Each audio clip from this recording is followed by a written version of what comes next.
Bonjour à tous. Afin de compléter notre dossier sur l'épargne salariale paru dans les Échos le 17 septembre 2013, j'accueille aujourd'hui Jean-François B, directeur général de Morningstar France, qui va nous parler plus spécifiquement des performances de l'épargne salariale et des fonds gérés. Jean-François, bonjour. Bonjour Michel. Pour illustrer vos propos, vous avez choisi de nous présenter donc des fonds d'allocation prudente sur 3 ans. Alors pourquoi ce choix et quelle est leur performance ? Alors la gestion diversifiée, c'est un bon moyen de voir si son gérant délivre de bonnes performances. Pourquoi ? Parce qu'en fait, on a une accumulation d'expertise sur l'allocation d'actifs, sur la sélection de titres et sur le contrôle des risques. Donc regardez bien les performances de votre gérant en gestion diversifiée. Donc il y a des catégories prudentes, équilibre dynamique ou flexible. Et donc vous verrez justement comment il se comporte par rapport à ses petits copains et dans des conditions de marché aussi parfois difficiles. C'est aussi une bonne illustration, on a pris l'exemple de la catégorie prudente, de l'expertise et de l'offre en fait sur le marché. Vous allez avoir des gérants qui vont plutôt en fait s'adresser à des toutes petites entreprises, donc des TPE, des PME, des artisans, il y a 2-3 salariés, plutôt l'offre des grands réseaux, Crédit Agricole, Amundi, Caisse d'Épargne, Banque Populaire, Natixis, BNP Paribas, qui ont cette offre en fait adaptée, des PEI et des offres standardisées. Vous allez avoir dans les entreprises de taille intermédiaire, ETI, parfois ETI coté, des offres à valeur ajoutée où cette fois-ci on va intégrer aussi l'aspect fiscal du chef d'entreprise, donc l'aspect dimension conseil, des offres notamment de Deborry RS. On voit RS qui a lancé une offre avec des gérants indépendants, RS Carmignac, RS DNCA, RS Échiquier. Donc vous allez retrouver une offre intéressante pour cette catégorie.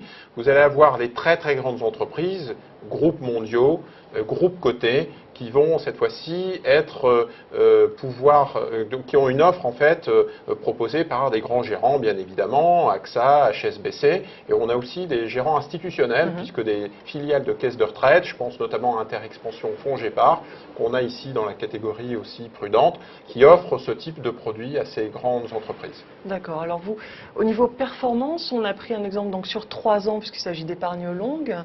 Quelle conclusion on peut en tirer?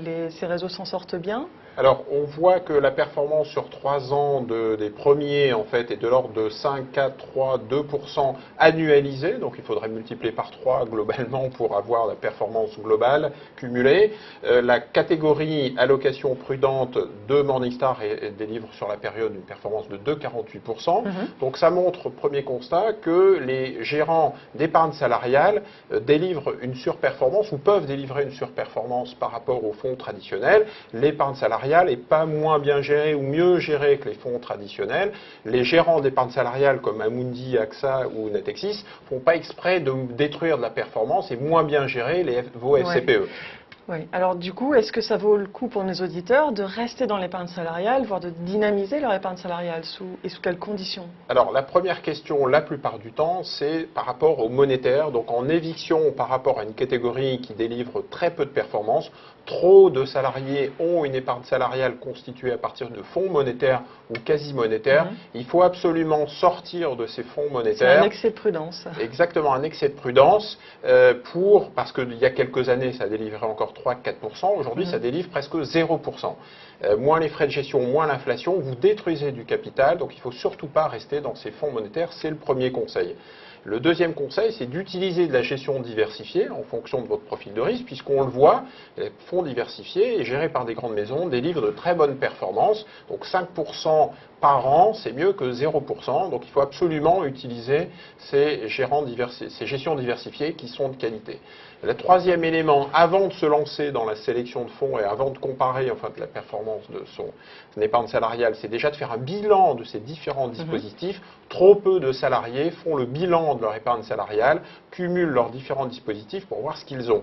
Et quatrième conseil, enfin, n'hésitez pas à aller voir votre DRH, votre directeur général, votre directeur financier pour essayer de doper un petit peu et dynamiser cette épargne salariale. Trop souvent, elle est figée.